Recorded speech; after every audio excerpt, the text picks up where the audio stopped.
পানিসাগর মহকুমার অন্তর্গত জলাবাসা উচ্চ মাধ্যমিক বিদ্যালয়ে অনুষ্ঠিত হয় এনএসএস এর উদ্যোগে 7 দিবসীয় কর্মশালার শুভ উদ্বোধনী অনুষ্ঠান। সমাজসেবার মাধ্যমে ছাত্র সমাজকে মানবিক ও দায়িত্বশীল নাগরিক হিসাবে গড়ে তোলার লক্ষ্যেই জলাবাসা উচ্চতর মাধ্যমিক বিদ্যালয়ে অনুষ্ঠিত হয় জাতীয় সেবা প্রকল্পের উদ্যোগে 7 দিবসীয় বিশেষ কর্মশালার সূচনা অনুষ্ঠান। 7 দিবসীয় কর্মশালাটি চলবে 29শে জানুয়ারি থেকে 4 ফেব্রুয়ারি 2026 পর্যন্ত। উক্ত কর্মশালার শুভ সূচনা করেন পানিসাগর পঞ্চায়েত সমিতির চেয়ারম্যান সঞ্জয় দাস। উদ্বোধনী আলোচনায় তিনি বলেন, এনএসএস এর 7 দিবসীয় উদ্যোগ শুধুমাত্র একটি কর্মসূচি নয়, এটি ছাত্রছাত্রীদের জীবনের সংগ্রামে শৃঙ্খলা, মানবিক মূল্যবোধ ও সামাজিক দায়িত্ববোধ গড়ে তোলার একটি শক্তিশালী মাধ্যম।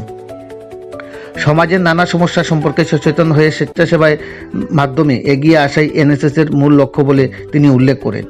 অনুষ্ঠানে বিশেষ অতিথি হিসেবে উপস্থিত ছিলেন জেলা শিক্ষা দপ্তর ও উত্তর ত্রিপুরা ওএসডি সমীরঞ্জন নাথ।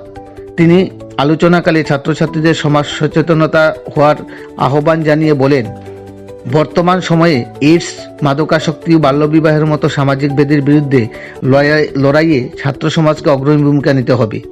এনএসএস এর উদ্যোগে এই ধরনের কর্মশালার মাধ্যমে শিক্ষার্থীদের বাস্তব অভিজ্ঞতা অর্জনের সুযোগ পাবে বলেও তিনি মত ব্যক্ত করেন।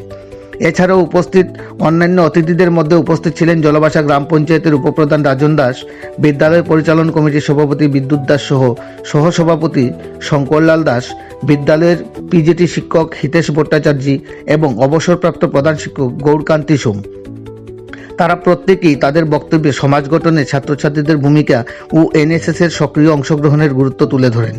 অনুষ্ঠানে সভাপতিত্ব করেন বিদ্যালয়ের সহকারী প্রধান শিক্ষক দীপক বিল। সভাপতির ভাষণে তিনি বলেন, বিদ্যালয়ের ছাত্রছাত্রীদের মধ্যে নেতৃত্ব গুণ, শৃঙ্খলা ও সেবার মনোভাব গড়ে তুলতেই এই ধরনের শিবির অত্যন্ত গুরুত্বপূর্ণ। এনএসএস ইউনিটের প্রোগ্রাম অফিসার সঞ্জয় দাস শিবিরের সামগ্রিক রূপরেখা তুলে ধরে ছাত্রছাত্রীদের সামাজিক দায়বদ্ধতা নিয়ে এগিয়ে চলার আহ্বান রাখেন।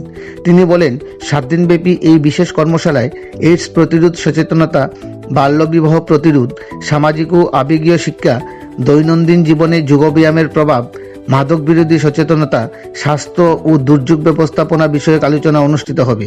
এছাড়াও কর্মশালা চলাকালীন এনএসএস এর স্বেচ্ছাসেবকদের সক্রিয় অংশগ্রহণে জলাবাসা বাজার এলাকায় পরিষ্কার পরিচ্ছন্ন কর্মসূচি সংগঠিত হবে। পাশাপাশি পথনাটকের মাধ্যমে সাধারণ মানুষের মধ্যে রোড সেফটি ও মাদক বিরোধী সচেতনতার বার্তা পৌঁছে দেওয়া হবে। এই কর্মসূচিগুলির মাধ্যমে ছাত্রছাত্রীদের মধ্যে সামাজিক দায়িত্ববোধ ও সম্মিলিত কাজের মানসিকতা আরও সুদৃঢ় হবে বলে উদ্যোক্তারা আশা ব্যক্ত করেন। শিবিরের প্রথম দিনেই ছাত্রছাত্রীদের উৎসাহ সক্রিয় অংশগ্রহণ ছিল চোখে পড়ার মতো।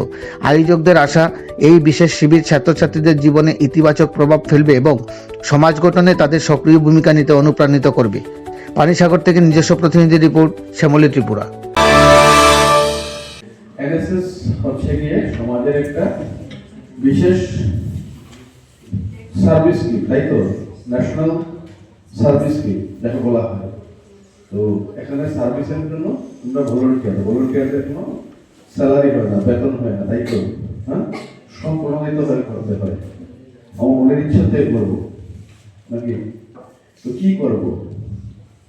আমার চারপাশে যদি আমার চোখ কান খোলা থাকে তাহলে আমি দেখতে পাবো অনেক কিছু করার আছে। আর যদি না খোলা থাকে, যদি মনে হয় যে ঘরের খেয়ে মনের মুখ তাড়াবো না, তাহলে কিচ্ছু করার নেই, ঠিক তো?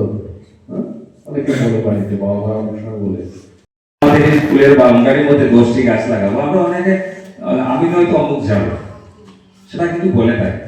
গাছ লাগানোর পর দিন থেকে কিন্তু আমরা সেই গাছের কোনো যত্ন বা খেয়াল রাখি না, যার জন্য গাছটা ধীরে ধীরে মারা যায়। সেটা বাস্তব বিষয়। এনএসএস এর আরেকটা গুরুত্বপূর্ণ বিষয়, সেটা কলেজ হোক, ইউনিভার্সিটি হোক কিংবা আমাদের স্কুল লেভেলেই হোক, আর গুরুত্বপূর্ণ বিষয় হলো সবুজায়ন। সবুজায়ন করে আমাদের এই পৃথিবীটাকে গড়ে তোলা, ভারতবর্ষটাকে, ত্রিপুরা রাজ্যটাকে গড়ে তোলা।